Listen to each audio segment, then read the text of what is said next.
다시 성령의 능력으로 부흥하는 교회, 앞에 나오는 표이지요.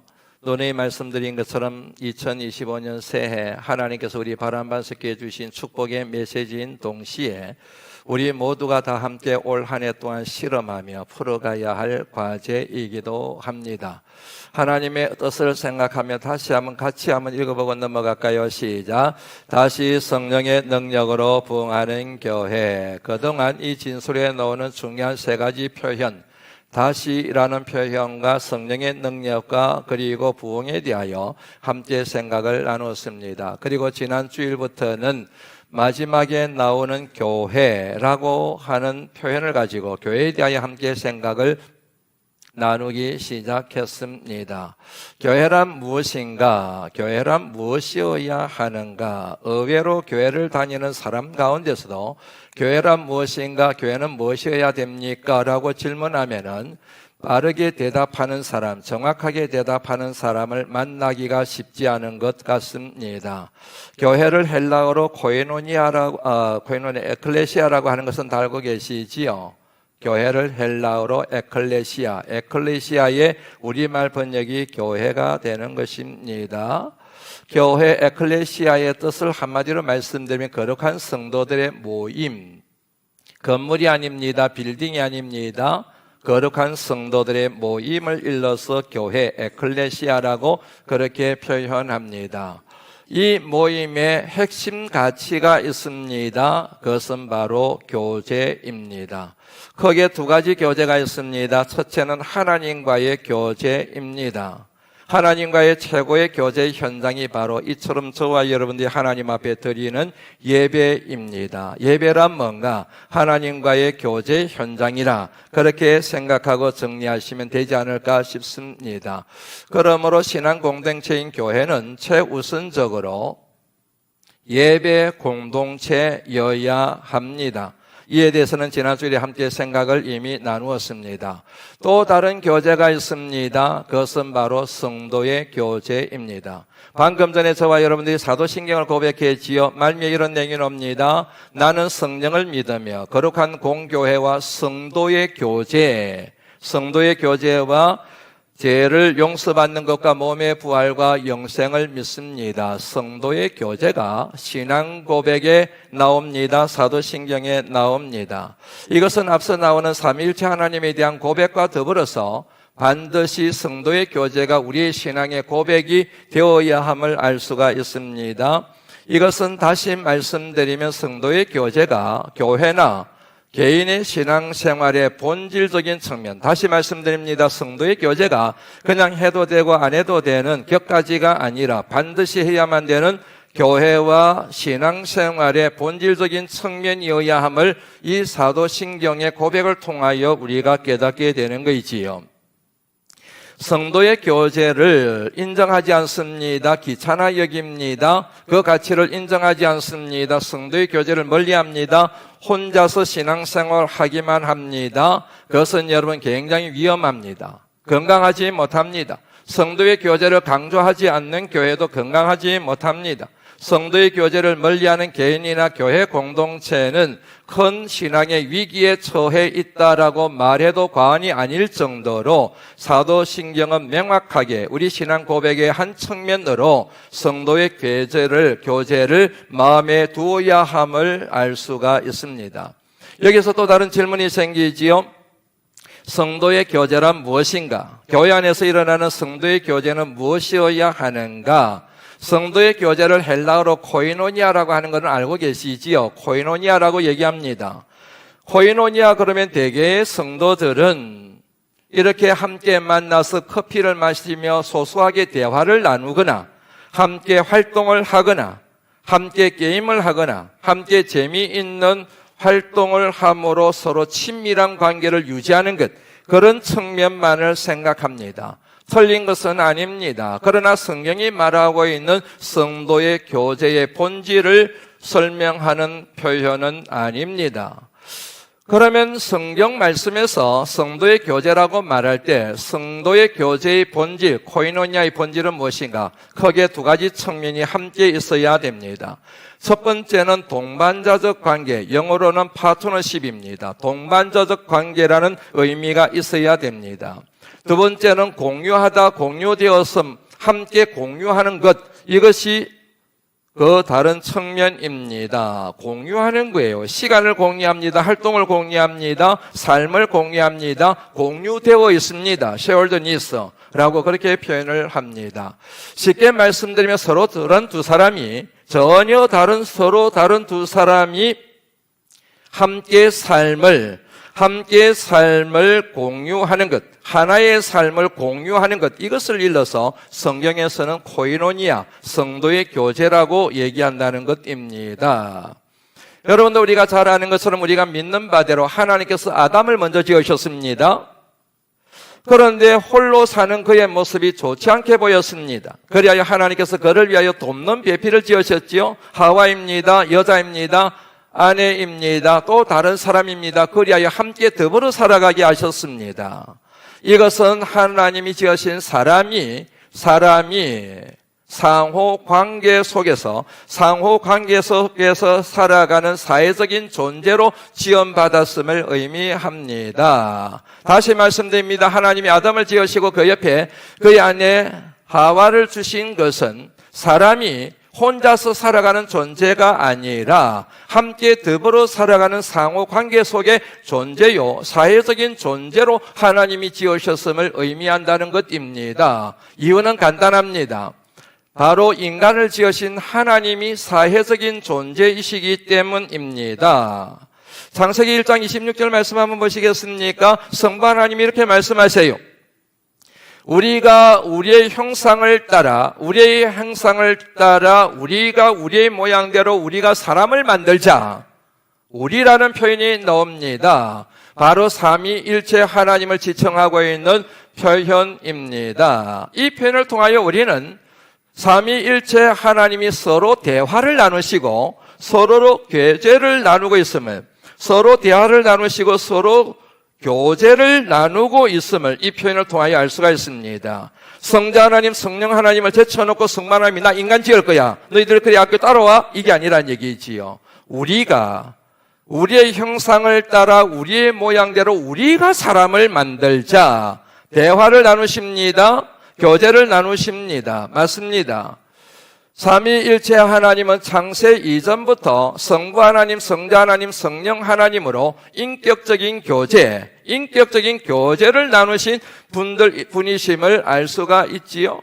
그러므로 삼위일체 하나님이 지으신 인간도 하나님의 형상을 따라 함께 더불어 살아가는 사회적인 존재, 상호 관계 속에서 살아가야 될 존재로 지원받았음을 알 수가 있습니다. 창세기 2장 24절 말씀 한번 보시겠습니까? 드디어 아담과 하와가 결혼하게 되었습니다. 그에 대한 진술이지요. 둘이 합합니다. 둘이 한 몸이 될지니라. 둘이에요. 아담과 하와입니다. 남편과 아내입니다. 남자와 여자입니다. 이 사람과 저 사람입니다. 서로 분리되어 있습니다. 서로의 인격적인 정체성이 나뉘어져 있습니다. 이 사람과 저 사람, 아담과 하와의 인격적인 정체성이 똑같은 게 아니에요. 분리되어 있습니다. 인격적인 정체성이 완전히 다릅니다. 그런데 그들의 인생과 그들의 삶이 엮여져 있습니다. 연결되어져 있습니다.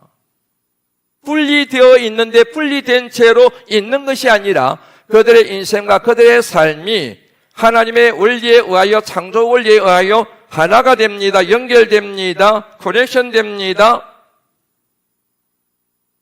그리하여 사람은 둘이지만 결국에는 하나의 삶을 살아가는 존재가 되었음을 뜻하는 표현이 둘이 한 몸이 될지니라. 이게 바로 성경에서 말하고 있는 교제의 본질, 코이노니아의 본질이라는 것입니다. 그래서 앞서 말씀드린 것처럼 서로 다른 사람이 하나의 삶을 공유한다. 따라서 여러분, 교제 공동체로서의 교회는 각각의 성도들마다 달라요. 나이가 다릅니다. 성별이 다릅니다. 성격이 다릅니다. 정체성이 다릅니다. 자란 환경이 다릅니다. 기질이 다릅니다. 일의 순서도 잡는 식이 다릅니다.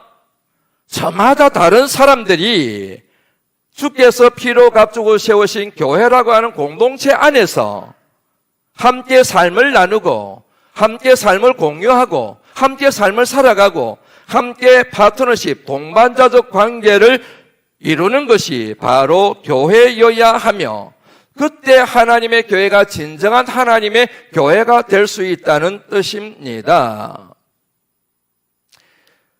이제이 굽타라고 하는 유명한 신약학자가 있습니다.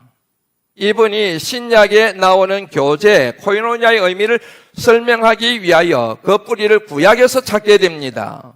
그때 그가 사례로 든 것들이 있는데 그 중에 두 가지만 여러분들에게 소개를 해드립니다. 그 첫 번째는 이스라엘 백성들이 출애굽하고 난 뒤에 아말렉과 전쟁이 일어나게 됩니다. 전쟁이 일어났을 때에 모세가 여호수아더러 내가 병사를 줄 테니 너는 나가서 전쟁을 치르거라. 그리고 모세는 아론과 훌을 데리고 산에 올라갑니다. 손을 들고 하나님 앞에 기도를 합니다. 모세가 손을 올리면 승리했습니다. 그런데 모세가 손을 내리면 이스라엘이 피하고 아말렉이 승리했습니다. 왜냐하면 모세도 사람이었기 때문에 손을 계속 들고 있을 수가 없습니다. 피곤합니다. 힘이 빠집니다. 내릴 수가 밖에 없었다는 얘기이지요. 이것을 옆에서 가만히 지켜보고 있던 아론과 훌이 알아채고 돌을 가지고 와서 모세를 그 위에 앉힙니다. 그리고 두 사람은 양쪽에 서서 한 사람은 모세의 이쪽 팔을 그리고 다른 한 사람은 모세의 이쪽 팔을 받쳐줍니다. 출애굽기 17장 12절 말씀 같이 한번 읽어보실까요? 읽습니다. 시작. 팔이 피곤함에 그들이 돌을 가져다가 모세 아래에 놓아 그가 그 위에 앉게 하고 아론과 훌이 한 사람은 이쪽에서 한 사람은 저쪽에서 모세의 손을 붙들어 올렸더니 그 손이 해가 지도록 내려오지 아니한지라. 결국에는 승리했습니다. 아론과 훌이 공동의 목표를 위하여 이스라엘 공동체의 승리를 위하여 아론과 훌이 그들이 가지고 있는 힘을 모세에게 나누어 줬습니다.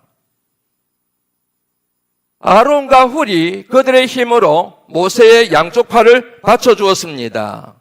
요거를 지지하다라고 얘기합니다. 아론과 훌이 모세를 지지했습니다. 그를 도와줬습니다. 아론과 훌이 모세의 파트너십, 동반자적 관계를 유지했습니다. 이게 바로 성도의 교제의 본질의 한 측면이라고 하는 것입니다. 또 다른 사례입니다. 그것은 바로 하나님께서 이스라엘 백성들을 광야에서 만나를 내려주십니다. 그런데 하나님께서 이렇게 명령하세요.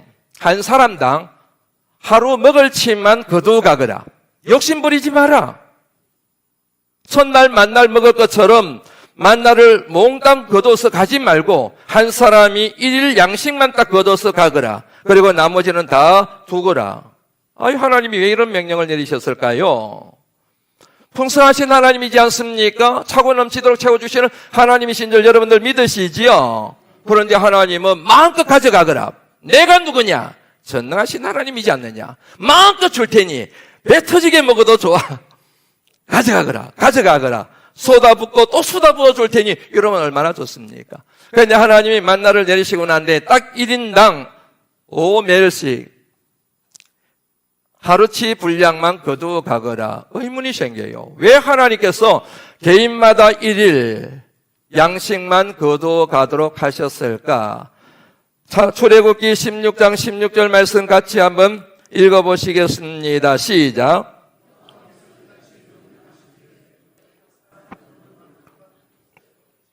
곧 너희 사람 수에대로 한 사람의 한 오멜씩 거두되 각 사람이 그의 장막에 있는 자들을 위하여 거둘지니라 하셨느니라. 이 말씀에서 우리가 주목해 봐야 될 표현이 옵니다. 장막에 있는 자들. 왜 장막에 있을까요? 하나님이 지금 막 만나를 내리셔서 너무너무 기쁘고 빨리 뛰쳐나가서 다른 사람보다도 좀 굵은 것, 맛있는 것, 이런 것들을 빨리 거둬야 되는데 왜 이 사람들은 장막에 가만히 있을까요? 맞습니다. 거동할 수 없는 사람들이에요. 움직일 수가 없어요. 다른 사람들은 다 움직일 수 있고 거동할 수가 있는데 이 사람들은 움직일 수가 없어요. 왜요? 연세가 드셨거든요. 왜 그럴까요? 병이 드셨거든요. 병이 들어서 거동할 수가 없어요. 아직까지 어리거든요. 어려서 뛰쳐나가서 내 몫을 챙길 수가 없어요. 그래서 이들은 장막에 머물러 있는 겁니다. 이 말씀의 의미가 그런 겁니다. 하나님이 만나를 내리십니다. 자기 분량만 챙겨가라는 거예요. 남아있다고 해서 손대지 말라는 얘기입니다. 그것은 바로 장막에 남아있는 사람들, 약자들, 병든 사람들, 어린아이들, 그리고 연세가 많이 드셔서 거동할 수 없는 사람들을 위하여 남겨두라는 거예요. 그리고 너희들이 가져다 두고 난 뒤에 와서 이것을 가지고 그 사람들에게 나누어 주라. 이 의미가 이 출애굽기 16장 16절 말씀 속에 나와 있는 것입니다. 이를 통한 하나님의 계획이 있습니다. 훈련의 의도가 있습니다. 지금 이스라엘 백성들은 방금 출애굽을 했습니다. 광야를 지나서 적각거리하는 가나안 땅으로 가야 됩니다. 이 거칠고 험한 광야를 거쳐가는 동안 이스라엘 백성들 200만 명이나 되는 이 사람들이 하나의 공동체를 유지해야 됩니다. 전에도 말씀드린 것처럼 선민 공동체입니다. 예배 공동체입니다. 똘똘 뭉쳐야 됩니다. 그러기 위해서 서로 필요에 민감하게 반응하여 섬길 줄 아는 이것이 이스라엘 공동체의 하나됨을 유지하는 비결이기 때문에 이것을 하나님이 지금 이스라엘 백성들에게 교육하고 계시는 내용이 바로 이 출애굽기 16장에 담겨 있는 16절에 담겨 있는 하나님의 말씀의 의미입니다. 가질 수 있지만 다 가지지 마라. 가지고 싶어도 가질 수 없는 약자들을 위하여 섬겨라. 그들을 위하여 남겨두라. 그것에는 손대지 말라. 그리하여 이스라엘 백성들이 한 몸 공동체, 건강한 공동체를 이루어 똘똘 뭉쳐서 한 사람도 낙오되지 않고 적과 꿀이어른 가나안 땅에 이르게 하시려는 하나님의 훈련 프로그램. 여기에서 바로 성경에서 말하는 성도의 교제, 코이노니아의 또 다른 본질이 자연스럽게 정리가 되는 것이지요. 재미있는 것은 여러분, 출애굽하고 난 뒤에 바로 이런 일들이 일어나게 됩니다. 그러고 난 뒤에 시내산에 가게 되고 그곳에서 율법의 말씀, 하나님을 사랑하고 이웃을 사랑하는 말씀을 받게 되는 거예요. 그러니까 얼마나 이 성도의 교제가 한 몸 공동체를 이루기 위한 이 훈련이 시급했는지를 우리가 알 수가 있지 않습니까? 그런데 놀라운 사실은 니제이 굽다가 사례로 든 이 말씀의 내용이 그대로 신약시대에 재현되어 나타난 말씀이 바로 오늘 본문 말씀이라는 거예요. 44절 말씀을 같이 한번 읽어볼까요? 읽습니다. 시작. 믿는 사람마다 다 함께 있어 모든 물건을 서로 통용하. 믿는 사람이 다 함께 있다는 게 뭘 의미합니까? 공동체를 얘기하는 거예요. 믿음의 공동체를 얘기하는 겁니다. 신앙 공동체를 얘기하는 겁니다. 그 신앙 공동체의 핵심이 뭐예요? 물건을 서로 통용하는 것입니다. 이것이라 내 것이라 구별하지 않고 우리 모두의 것입니다. 45절 말씀 한번 읽어보실까요? 읽습니다. 시작. 소유를 팔아 각 사람의 필요를 따라 나눠줌. 잉여 재산을 나누는 게 아니에요. 남는 것, 우리 집안에 쓸데없는 것을 주는 게 아니에요. 그 사람의 필요에 따라서 내게 있는 것을 팔아서 나누어주는 섬김. 이게 바로 예루살렘 교회, 초대교회 정신이었는데 이 정신의 뿌리가 바로 앞서 드렸던 출애굽기의 말씀과 연결이 되지요. 46절 말씀도 같이 한번 읽어볼까요? 읽습니다. 시작. 날마다 마음을 같이하여 성전에 모이기를 힘쓰고 집에서 떡을 떼며 기쁨과 순전한 마음으로 음식을 먹고. 맞습니다. 오늘 본문의 말씀은 광야 교회의 완벽한 재건입니다. 출애굽기에 나왔던 광야 교회의 완벽한 재건이요, 성도의 교제에 대한 완벽한 재현이 오늘 본문 말씀의 골자 중에 하나가 되는 것입니다. 어떻게 이것이 가능했을까? 42절 말씀 한번 보시겠습니까? 그들이 사도의 가르침을 받아 서로 교제하며 이게 바로 성도의 교제입니다. 두 번째 내용이 뭡니까? 떡을 떼다고 하는 것은 성만찬을 얘기합니다. 이것은 하나님과의 교제를 뜻합니다. 그리고 마지막으로 오로지 기도에 힘쓰니라. 기도는 하나님과의 대화입니다. 그러므로 기도는 하나님과의 교제를 얘기하는 것입니다. 그런데 재미있는 사실은 하나님과의 교제인 성만찬이나 기도보다도 성도의 교제를 제일 앞에 두고 있다는 사실입니다. 힘드시죠? 기도하십시오. 기도가 중요합니다. 하나님과의 교제가 중요합니다. 예배가 중요합니다. 저희들은 그렇게 얘기하잖아요. 여러분들이 잘 아시는 것처럼 성경의 모든 말씀의 순서는 중요도를 의미합니다. 앞 세웠다고 하는 것은 그만큼 그게 중요하다는 것을 의미합니다. 그러면 여러분 42절 말씀 다시 한번 보시겠습니까? 사도들이 가르침에 따라서 성도의 교제가 나오고 성만찬이 나오고 그리고 기도가 나오는데 이 순서에 따르면 사도들이 제일 강조한 게 뭐입니까? 성도의 교제라는 거예요. 왜 그랬을까요? 왜 사도들이 하나님 앞에 기도하는 것보다도 그리고 성만찬보다도 오히려 성도의 교제를 첫머리에 두었을까요? 여러 가지 이유가 있지만 가장 중요한 이유 중에 하나가 그들이 직면해 있는 상황을 생각하시면 안 됩니다. 잘 아시는 것처럼 예루살렘 교회는 핍박과 박해가 지금 극에 달해 있습니다. 수많은 사람들이 믿음을 저버리고 하나님을 떠납니다. 배신하고 배반하는 사람들이 많이 있습니다. 그런 사람들에게 눈에 보이지 않는 하나님의 위로도 중요하지만 하나님 앞에 기도하는 것도 중요하지만 함께 더불어 신앙 공동체를 이루고 있는 성도들의 교제를 통한 위로와 지지가 얼마나 중요하고 얼마나 필요했는지 모릅니다. 집사님 힘내십시오. 장로님 힘내십시오. 조금만 우리 인내합시다. 하나님이 도와주실 겁니다. 제가 진타님을 위하여 장로님을 위하여 권사님을 위하여 제가 기도하겠습니다. 우리 절대로 피하면 안 됩니다. 반드시 이 영적 전쟁에서 이겨야 됩니다. 눈에 보이지 않는 하나님의 위로도 크지만 눈에 보이는 사람들의 위로와 지지와 응원과 격려와 함께 더불어 모여서 교제를 나누며 서로를 위하여 기도하는 이 교제가 가장 시급하기도 하고 절대적으로 필요했기 때문이지 않겠습니까? 마치 광야 생활을 이어가야 될 이스라엘 백성들에게 하나님이 말씀을 주시기 전에 먼저 16장과 17장에서 만나 사건과 그리고 아말렉과의 전쟁을 통하여 하나됨, 성도의 교제, 그리고 이스라엘 공동체의 한몸 공동체, 그것을 훈련하신 것과 같은 맥을 이루고 있지 않습니까? 42절 말씀 다시 한번 보시겠습니까? 그들이 사도의 가르침을 받아 다시 한번 의문을 던집니다. 사도들이 도대체 뭘 가르쳤길래 사도들이 뭘 가르쳤든 결국은 하나밖에 없습니다. 바로 예수 그리스도의 복음입니다. 예수 그리스도 복음의 정신입니다. 우리를 구원하시기 위하여 하늘 영광 보좌 버리시고 이 땅에 오셔서 고난받으시고 십자가 위에 죽임을 당하신 예수 그리스도, 십자가 은혜, 부활의 은혜, 결국에 구원의 은혜입니다.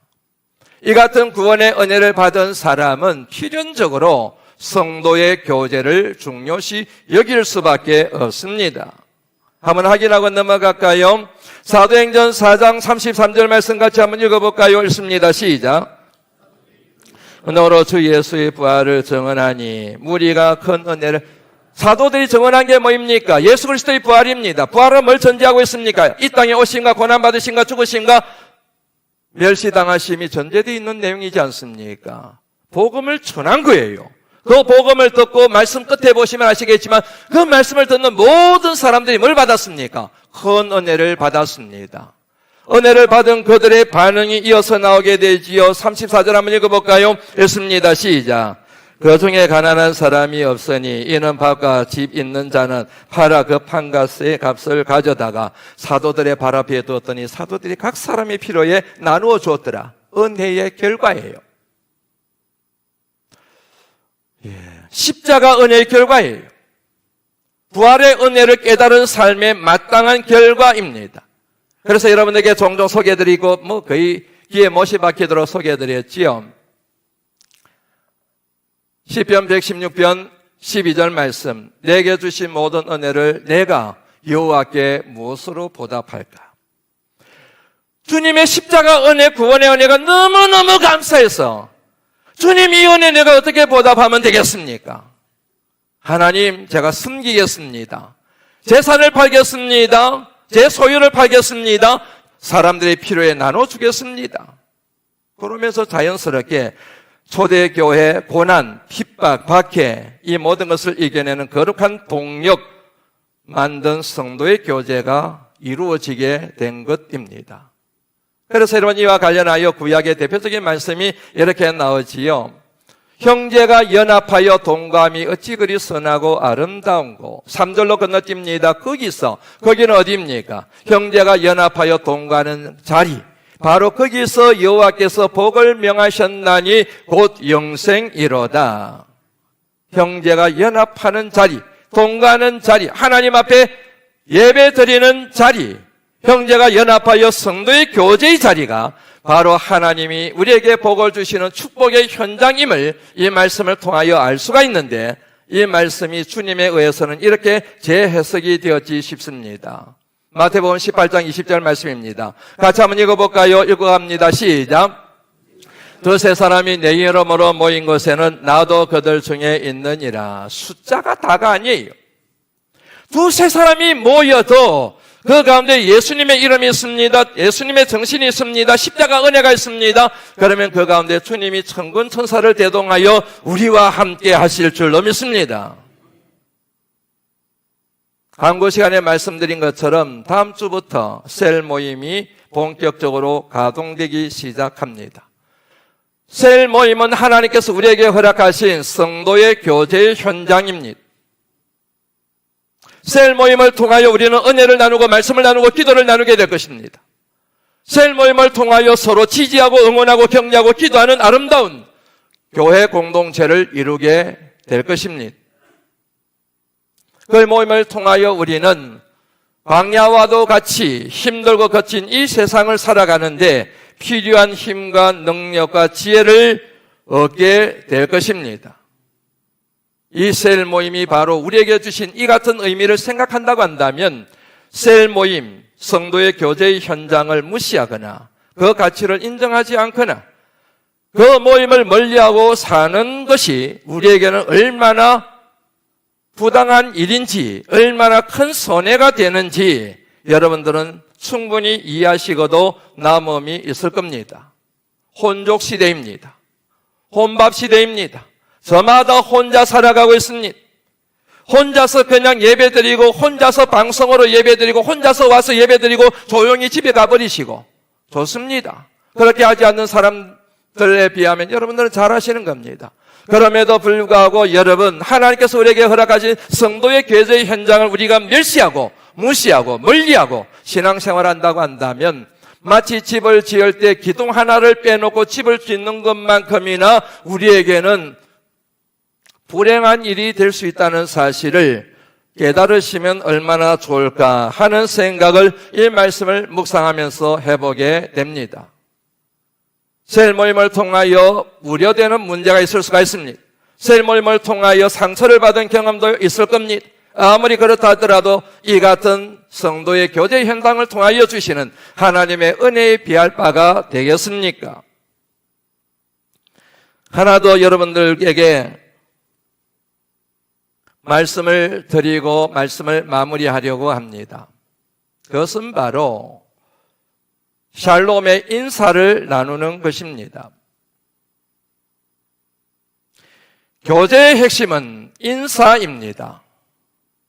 인사는 사람과 사람을 연결시킵니다. 인사는 사람의 마음과 사람의 마음을 하나로 묶는 통로가 됩니다. 어떤 모임이든지 꼭 인사를 시킵니다. 마트를 가도 인사를 꼭 받습니다. 군인들이 상관에게 격려를 합니다. 헤어질 때도 격려를 합니다. 인사가 갖고 있는 의미가 그만큼 크다는 사실입니다. 다시 말씀드리면 인사는 마음과 마음을 연결하여 서로를 축복하는 축복의 메커니즘에 해당이 됩니다. 그런데 인사를 하질 않아요. 인사를 해도 인사를 받지를 않아요. 부끄러워서, 실수해서 그러는 거야 어떡하겠습니까만 의도적으로 인사를 하지 않습니다. 의도적으로 인사를 받지 않습니다. 제가 이 얘기할 때 여러분 누군가 생각하시죠? 그러지 마십시오. 우리 모두가 다 똑같을걸요. 인사를 해도 인사받지를 않고 인사를 하지도 않고 그거는 뭘 의미를 하는지 아십니까 여러분? 나는 당신과 상관이 없습니다. 나는 당신과 친하고 싶지 않습니다. 나는 당신을 싫어합니다. 나는 당신과 엮이고 싶지 않습니다. 그러니 앞으로 인사하지 마십시오. 이런 메시지가 인사를 하지 않거나 인사를 받지 않는 그 태도 속에 담겨 있다는 사실을 여러분들 아시는지요? 교회 밖의 사람도 그러면 안 되는데 교회 안에 사람들이 교회 안에서조차도 인사를 하지 않거나 인사를 받지 않는다고 하는 것은 그것은 여러분 뭐가 문제가 있는 거이지 않겠습니까? 내 안에 복음이 없거나 아니면 내 안에 있던 복음이 희미해졌거나 내 안에 은혜가 없거나 아니면 내가 제대로 된 은혜를 받지 못했거나 그랬을 때 그런 일이 일어나지 않을까 조심스럽게 생각을 해보게 됩니다. 주님이 이렇게 죽음의 권세를 이기시고 부활하고 난 뒤에 유대인들을 무서워하여 문을 걸어잠그고 숨어있는 제자들에게 찾아가셨습니다. 찾아갈 필요가 뭐 있습니까? 배신자들인데, 배반자들인데 다시는 얼굴 볼 필요가 없는 사람들이지 않습니까? 그럼에도 불구하고 주님은 그들을 찾아가셨습니다. 그들에게 찾아가셔서 주님이 제일 먼저 하신 말씀이 뭔지 아십니까? 얘들아 샬롬 그랬습니다. 요한복음 20장 19절 말씀에 보면 너희에게 평강이 있을지어다. 이 말씀을 쉽게 말하면 얘들아 샬롬 평안하냐 잘 있었니? 주님의 평강을 너희에게 전하노라. 배반하기 전에도 배신하기 전에도 나누었던 인사를 배신하고 난 뒤에도 동일하게 샬롬 인사를 전했습니다. 그랬을 때 여러분 제자들 주님이 부활하셨다는 얘기는 들었는데 주님을 배신한 그 죄책감에 감히 얼굴을 내밀지 못하고 콕 임던 그 제자들의 마음에 주님의 샬롬의 인사가 얼마나 큰 위로가 되었겠습니까? 얼마나 큰 평안이 되었겠습니까? 얼마나 큰 기쁨이 되었겠습니까? 마음이 활짝 끼워지지 않겠습니까? 주님이 우리를 찾아오셨네. 주님이 우리를 용서하셨네. 주님이 여전히 우리를 품고 계시네. 주님 샬롬 그러지 않았겠습니까? 이 은혜를 받은 사람들이 이 자리에 있는 우리 모두예요. 이 은혜를 받았는데도 불구하고 우리가 주님이 명령하신 대로 너희에게 평강이 있을지어다 아버지께서 나를 보내신 것 같이 나도 너희를 보내노라 평화의 사도처럼 인사를 하지 않는다고 한다면 그 교회를 일러서 어찌 진정한 코이노니아가 있는 하나님의 교회라고 말할 수가 있겠습니까? 여러분들 인사를 잘 하시기 때문에 주마가편이라고 말씀드리는 겁니다. 어느 교회를 갔는데 말씀을 전하러 갔는데 그 교회 주보에 우리 교회 주보잖아요. 이 주보에 크게 써놨더라고요. 한번 따라서 해보시겠습니까? 인사만 잘해도 먹고는 산다. 제가 그걸 보면서 충격을 받았어요. 이 교회도 인사하는 것 때문에 목사님이 속이 터지는가 보다는 우리 교회는 어떤가 한번 생각해 보게 되었습니다. 여러분 자녀들에게 뭔가 하나만 딱 가르쳐야 된다고 한다면 그건 인사입니다. 다른 거 가르치지 말고 딱 하나만 여러분 자녀에게 가르치십시오. 그러면은 여러분 인사만 잘 가르치셔도 됩니다. 인사를 잘하는 사람은요 어디를 가든지 사랑받아요. 어디를 가든지 인정받아요. 어디를 가든지 칭찬을 받아요. 아무리 좋은 대학을 나오고 아무리 실력이 좋아도 인사 못하는 인생은요 어디를 가든지 환영받지를 못합니다. 부족해도 안녕하세요. 안녕하세요. 인사 잘하는 사람은 어디를 가든지 대환영입니다. 마찬가지입니다. 좋은 교회요, 건강한 교회요, 어떻게 하면 될까요? 인사만 잘해도 좋은 교회 됩니다. 성도 상호 간에 집사님, 권사님 안녕하세요. 잘 지내셨습니까? 너무 오늘 이쁘신데요. 주님의 평강을 전합니다. 샬롬. 이런 인사만 전해도 좋은 교회가 될 수가 있습니다. 따라서 다시 한번 해보시겠습니까? 인사만 잘해도 좋은 교회 된다. 이제 말씀을 마무리합니다. 오늘 사도행전 2장 42절 말씀이 이렇게 시작됩니다. 서로 교제하며, 사도의 가르침을 받아 서로 교제하며, 서로 사랑하며, 서로 섬기며, 서로 봉사하며, 마지막에 서로 뭐하며? 다시 얘기합니다. 서로 교제하며, 서로 사랑하며, 서로 섬기며, 서로 봉사하며, 서로, 다시요, 될 때까지 할 겁니다. 서로 교제하며, 서로 사랑하며, 서로 섬기며, 서로 봉사하며, 서로 인사하며. 전후자에 계신 분들 한번 인사하시길 바랍니다. 집사님 축복합니다. 축복합니다. 나가실 때도 그렇게 환하게 축복 인사 나누시면 얼마나 좋겠습니까? 예, 교회 마당에서도 그렇게 환한 얼굴로 인사 나누시면 얼마나 좋겠습니까?